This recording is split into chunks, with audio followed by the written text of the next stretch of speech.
Hi guys, so I'm back. Today I am sharing 5 tips on homeschooling your kids through depression.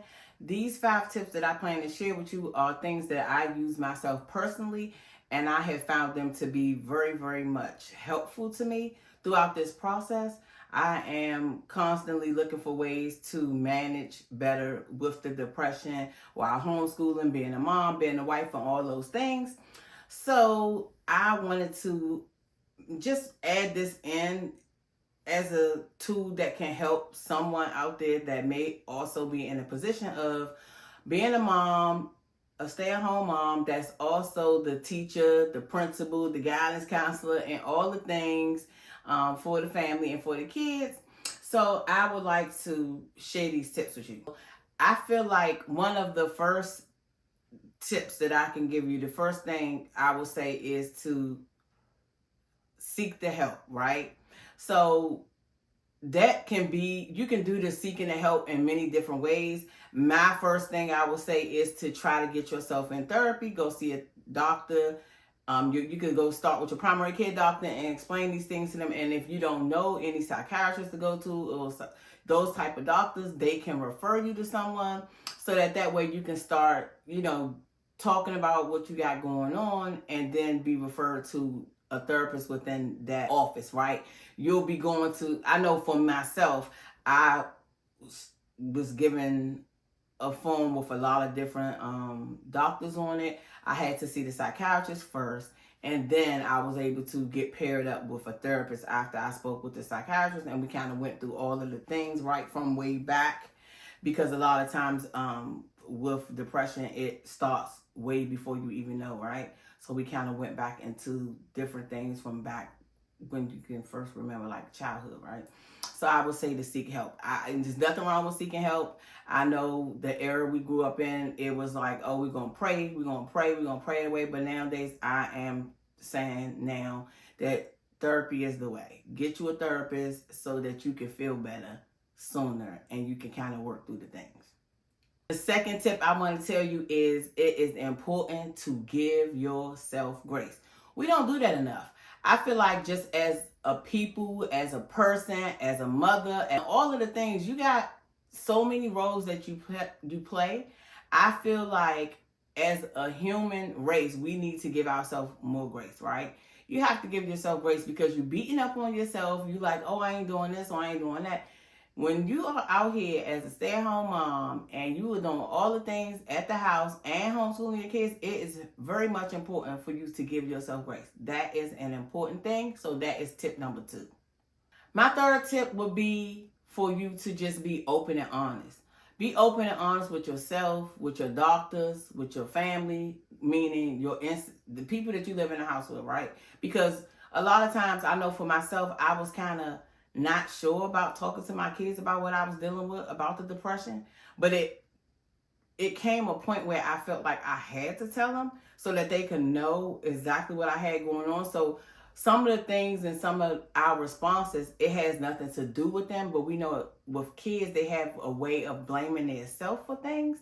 So it was important for me to talk to my kids about what I had going on and talk to my husband and tell him what I was dealing with, because then the people around you can understand and even help out with what you're dealing with. So it's very important to be open and honest. When it came to it, I was very much open and honest with the doctors, with my therapist, because I wanted to get better. I just wanted to be a better me. So I knew it was important for me to be open and honest and tell them exactly what I had going on. My fourth tip is community. Now listen, in these homeschool streets, I know I was one of those moms that I had somewhat of a community after maybe like the first 4 years. So for 4 years, I really didn't have much of a homeschool community, I would say. And then during the pandemic, I got with a group of ladies on it was an online platform. And with a handful of them, we kind of built relationships, right? So I call them my sisters. And right now, to this day, I can pick up the phone and I can call many of them, have conversations. We, kind of bounce ideas off of each other because we're all homeschooling moms.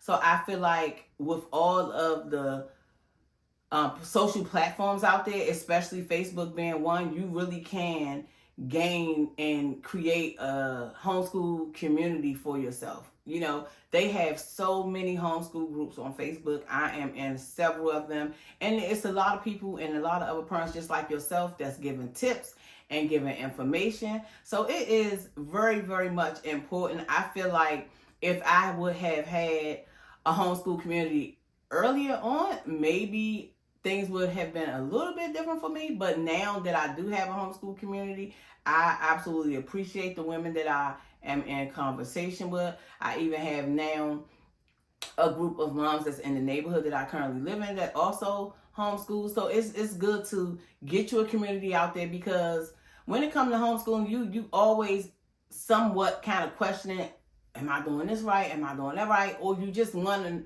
to know the different things homeschool related, right? And most of the time, once you get that community, something that you may be dealing with, they may also be dealing with and be able to help you. So getting the community is definitely going to be a thing for you to do that will help you through this process. My fifth and final tip, oh my goodness, listen. This tip probably should have been tip number 1. Take the breaks as needed.